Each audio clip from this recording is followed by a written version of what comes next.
गुरु महंत बहुत सी परंपरा है, उनका सही सही निर्वाह होना, परंतु इनका भावना शुद्ध है, इनका एक लक्ष्य है। मैं देखा कि बहुत सी बेटियों को दिल्ली में इन्होंने बड़ा सुरक्षित किया है, आसपास में मेवात वगैरह में बहुत सी लड़कियों का जब अपहरण हो गया, वहां पर बहुत से लोगों का विद्यार्थियों ने कर लिया, तो ये कंचन गिरी जी ने जाके उनको बचाया, पूरा चैनल पर भी जाती है सब जगह पर। तो इनका हम लोग सभी जितने भी संत हैं सबका इनको आशीर्वाद है कि ये आशीर्वाद के रूप हम लोग सब आशीर्वाद देते हैं कि ऐसे ही वो कामयाब अपने जीवन में बढ़ती रहे। तो ये निश्चित रूप से अभी हमारे गुरु भाई ने पूरा रामायण तो सुना दिया, वर्णन किया। विशेष रूप से हम लोग हमारे गुरु भाई रामेश्वरानंद जी 25 साल के बाद भी हम लोग यात्रा एक साथ कर रहे हैं। जो सरस्वती जी महाराज है, बहुत से देशों में भी हम लोग यात्रा किया।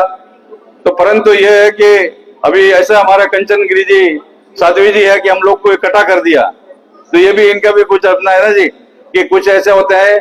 तो विशेष रूप से हम देखिए कि बहुत लोग अभी बोल रहे थे कि बच्चों के लिए आजकल क्या है कि बल नेट का जमाना है, फेसबुक का जमाना है।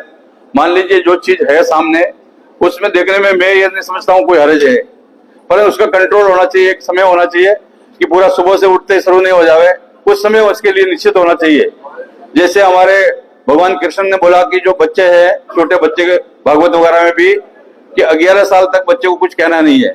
मान लीजिए कि मेहता जी खड़े हमारे, मान लीजिए आपके बच्चे ने कोई कप तोड़ दिया, कोई अच्छा सा फूल दानी तोड़ दिया, तो उस बच्चे को शाबाशी दो, ये मत बोलो, घृणा मत करो कि भाई बच्चा तुमने गंदा काम किया। बोले अच्छा किया बेटा, क्यों अच्छा काम किया? बोले कि कप पुराना हो गया, टूट गया, अच्छा नया आएगा। तो क्या है कि वो बच्चा बहुत हिम्मत वाला पड़ेगा, बहुत बड़े वैज्ञानिक पढ़ते, बहुत बड़ा क्षमता आ सकती है। तो बोले 11 साल तक बच्चे को कोई भी चीज तोड़े फोड़े उसको कुछ बोलना नहीं है, टोकना नहीं है। परंतु 11 से लेकर 18 साल तक जो है उसको मारना भी, पीटना भी, ऐसा तो नहीं मारना भाई जो उसको शरीर को कोई नुकसान हो जाए, जो उसको कड़ाई के साथ उसका पालन हो गया। और 18 साल कुछ बात की कुछ बोलना नहीं है, वो जो बनना है बनेगा, जो बिगड़ना बिगड़ेगा। तो हमारे यहाँ पर शास्त्रों में पूरा सबका विधान है, पूरी तरह से हमारी जो पद्धति है, प्राचीन काल में हमारे गुरुकुल पद्धति थी, हमारे आश्रम की पद्धति थी, चार वर्ण व्यवस्था थी, वो सारी पद्धतियां जो है वो एक व्यवस्थित लोग ऋषि मुनियों ने जो है, हम लोग बोलते हैं कि भाई हमारे जितने भी हम लोग किसी न किसी का कोई गोत्र है, समस्त सनातन धर्म जो है कोई न कोई ऋषि मुनि का उनका जो है परंपरा, उनका विरासत में कोई न कोई ऋषि मुनि है।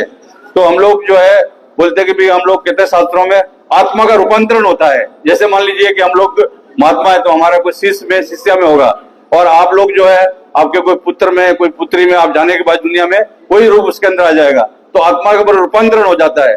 तो कभी भी हम लोग जीवन में, कभी भी हम लोग जो है, मैं हमेशा ये बोलता हूँ कि हम परास्त हो सकते हैं और हम लोग हार सकते हैं, पराजित नहीं हो सकते, हम विजय होंगे।